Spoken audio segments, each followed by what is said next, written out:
Today I thought I'd look at the word failure. Even the way I've said it, failure.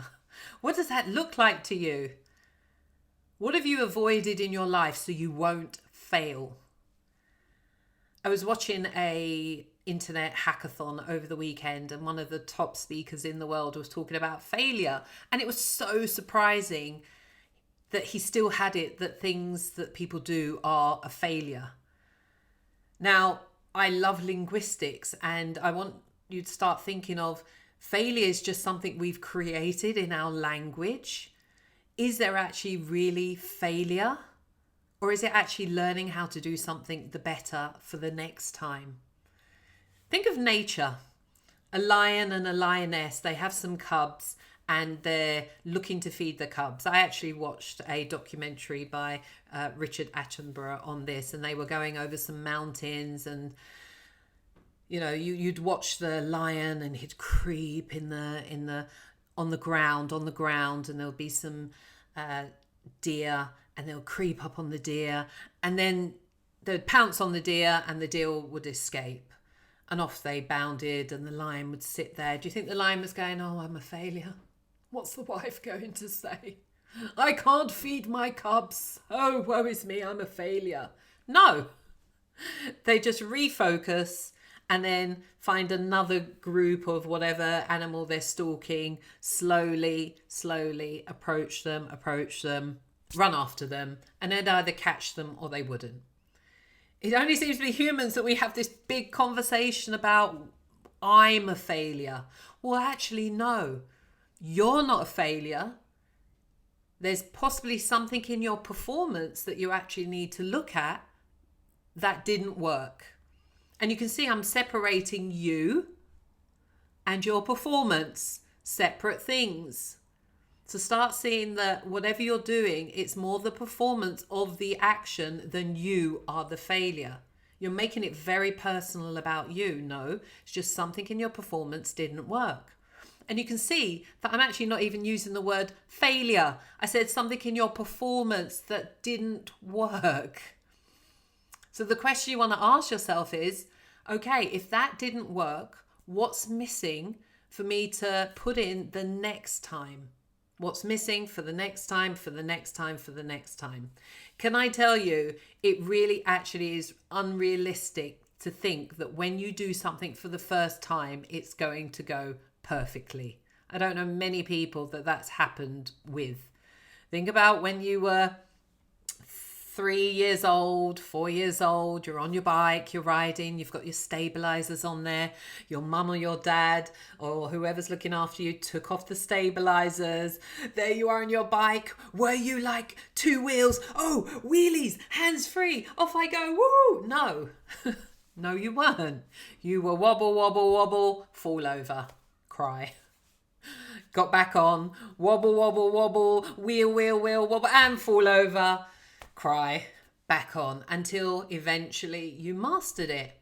And then when that level of mastery comes, some of you are upgraded to a motorbike and some other form of two-wheeler activity, and the same thing happens again. So I want you to start seeing that when you're doing something, is it really failure, or just did it not work out the way you wanted it to? And actually, there's something for you to look at in your performance and see, actually ask yourself, what can I learn from this? What's missing that I can put in place the next time? Trust me, you'll have a better conversation with your performance if you speak about it that way instead of that failed. Did it fail? Really? Did it? Was there nothing to learn? If there's something to learn, there's never a failure. Never. Because there's something for you to see that you weren't seeing. And it's better to see it now than later on. Let me tell you a little story.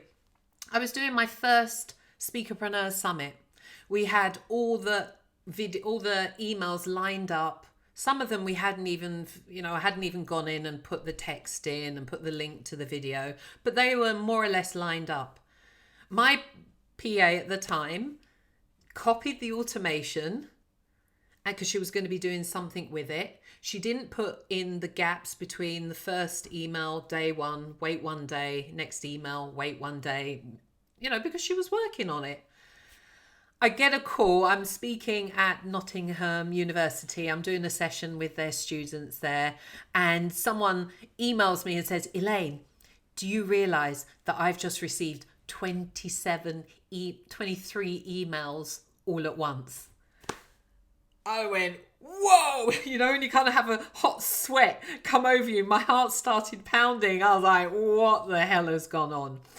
So I ring up my PA. She doesn't know what's gone on. I go online. I go into my software automation to see what's happened. And then I see what's happened is, for whatever reason, her automation has gone live. And so people who had been opting in were going into that automation instead. So they opted in and off they got. 23 emails all at once. I was like, whoa. So I immediately made the automation inactive and started to look at what didn't work that happened. And you know what? I'm glad that happened. Luckily, it only happened to 27 people. And I sent them an email apologizing about that. But trust me, I'd rather that happened and I saw, oh, actually, it's because this happened, this happened, this happened. I'd rather that happened at the beginning than when my email list is 20,000 or 30,000 or 100,000 people that happened to. So, hey, look at things that have happened in the past and think, wow, I'm actually really glad I learned that lesson. So can I encourage you to start changing, just being aware of what you're saying, and change your language to language that serves you and leave language that doesn't serve you. So when you're going for something, be okay with it not going perfect. Be gentle on yourself. Still go for it. And know that you're going to look at something and tweak it until, you reach mastery of that. And then something else is going to open where you're going to come outside your comfort zone and you're going to have to be okay with that. Be like the lioness, just go for it. And it's either going to work the way you wanted it to, or if it doesn't, look at actually what do I need to put in place to take it up to the next level until you reach mastery in that. And then it's going to happen. Next level is going to open up for you. So I'd love to hear your conversations, your comments, like the video, whatever it is, to let me know, what are you hearing for yourself? I really encourage you to start just not even using the word. I don't use the word failure because I don't see anything as a failure.